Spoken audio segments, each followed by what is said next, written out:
here in one of my spots. Gonna check the feeder.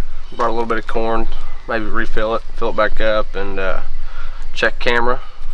Put a new SD card in and throw out the old faithful. Had a lot of success with Trophy Rock over the years, and just really always liked the product. You know, it's kind of to me in Southeast Missouri, it's kind of a staple. If you don't have food plots or anything, it's probably one of the greatest supplements that I've ever used as far as hunting on public land or whatever over the years. But we're gonna throw this corn in a feeder and check the cameras and see what we got.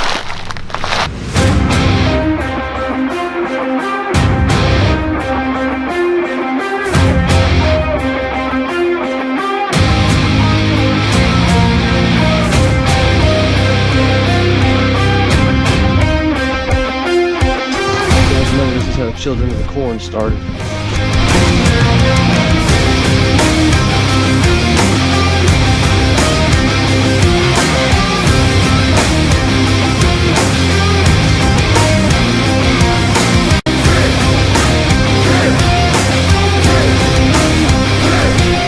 One of the old long-time faithful supplements in Southeast Missouri when you're hunting the hills and you're not over food plots is the old Trophy Rock here. Something my dad kind of taught to me when I was a little kid when I first started hunting. And he said, son, just go put a Trophy Rock out and don't touch it. So I'm gonna put this one out, see what happens from now till season, and if it proves like it has in the past, have good success over this bad boy.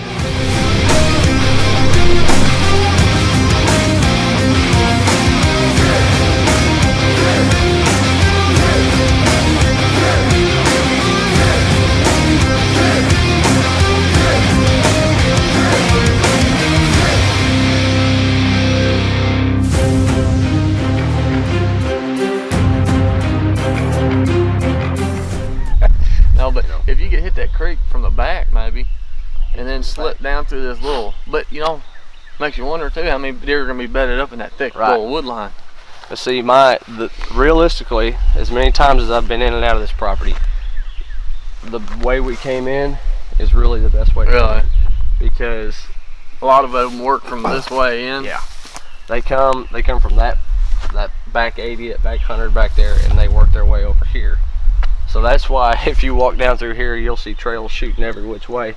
And I have them, there's a lot of times I'll actually set up on the back side of this opening here, back there in the timber. And I don't know how many times, I've had several deer last year even, just, slip right up underneath this grove and come right out in front of me. Yeah. And it happens like that. Yeah, hunting these kind of spots like this right here, you can't play on your phone very much. No. I mean, you can be sitting there like that, next thing you know, a buck's walking through here, yep. and well, daggone. That's exactly, boy. I tell you what, he was here and gone like a lightning flash. You almost got to sit in your stand like in a spot like this. Yeah, almost like the whole time. But, I mean, I can't do that. Yeah. Physically not possible. Right.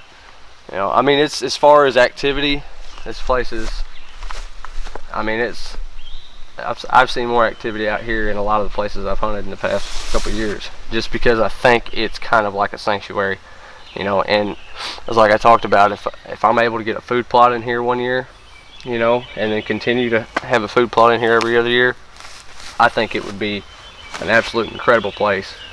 But we was talking too before about that buck stick. I think this would be a good spot for it. I do too. I mean, this is like a natural pinch point that you can see trails just beat down coming through here. And have you seen bucks come through here? Oh yeah, oh yeah. They work right through here and kind of ease off. I mean, if you look all around the edges of these groves, I mean, during the rut, and when the fall hits and they start getting hard antlers, there's rubs all over this place and scrapes. I mean, as far as the eye can see. As far as activity, never have a problem. I mean, I think I hunted probably 15 times here last year, and 13 of those times I saw deer. Really?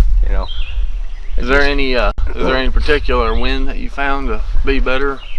Well, have you ever got busted out of that stand? I haven't got busted out of the stand yet, and as long as it seemed as if if the wind was blowing in my face this way.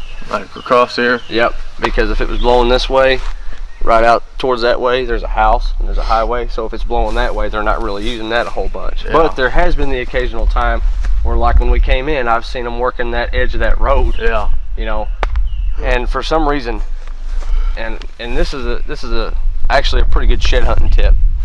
If you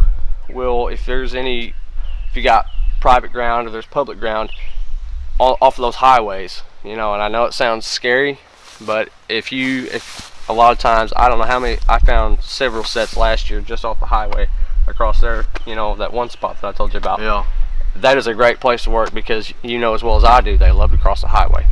Nobody can, I don't understand it, but and then, you know, you think about it, that's why so many big deer get killed off the road. Yeah. I mean, crossing the highway. Yeah. Why they do it, I don't know. I guess it's just an easier path, or they get spooked a lot of times by the cars, you know. I think big dominant bucks actually feel secure by a highway. Right. Because, you know, they could, you know, most of the time there's no one going to come, or, you know, they can see something coming to them. Right. So they can sit on that, and the only thing they got to worry about is behind them. Yeah. They can get out. Have you ever seen a chupacabra out here? I did get a picture of one out here. Last year, the reason I bring that up is because last year, I faced off against a monkey. You faced off against a monkey? Heck yeah. I was up in my tree stand and started coming down, trying to bite me. What? Yeah, so I punched him in his butthole looking face.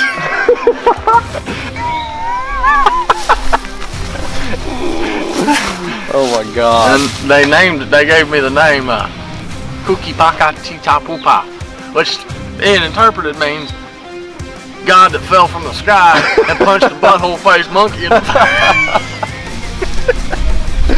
Oh my God. We're gonna get out of here. Old Kyle's gotta go play his softball game at 11 today. Thought we'd bring you guys along, show old rednecks in action, you know, just normal everyday people that love to hunt deer. Ain't no special people. But stay tuned for more schwack in action. Stay wild. Stay wild, boy.